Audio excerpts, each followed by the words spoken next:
The honourable member from Charlottetown-Brighton. Thank you, Mr. Speaker.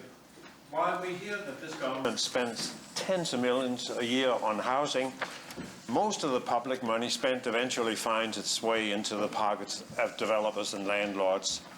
The Minister of Housing seems to doubt this, so let me explain. When an owner of a home pays the monthly mortgage and expenses, he eventually owns the house, free and clear. In apartment buildings, the tenants pay the landlord, who in turn pays his banks and investors. Eventually, the landlord, when loans and investors are paid off, owns the building free and clear, ultimately all paid for by the tenant's rents. If the government provides the developer a substantial down payment and helps with the tenant's rent, it seems clear to me that the government will eventually have paid for that apartment that is now owned by the developer.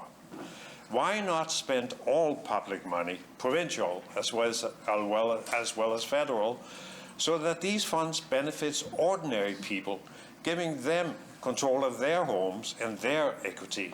We do not need to invent anything new. There are plenty of existing examples such as co-op housing projects created 30 and 40 years ago, as well as modest housing created by Habitat for Humanity for low-income families. After all, ordinary people need the help more than developers and landlords. Low-income individuals and families desperately need quality homes that are under their own control and, where possible, to build the kind of equity typically found in real estate. Should public tax dollars not preferably meet the needs of people? Or if social and seniors housing is built, should it not stay as publicly owned and managed property so that affordable rents are ensured forever? Is this a better way to help people? The answer is, of course, yes. Let us redirect all public funds into either resident-controlled or resident-owned projects, such as co-op or co-housing projects, or into government-owned or operated social and seniors housing, where rents are truly affordable forever, not just for 10 years.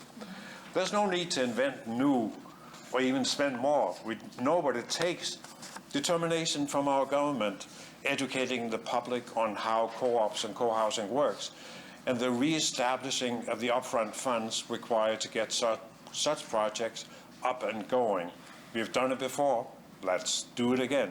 Thank you, Mr. Speaker.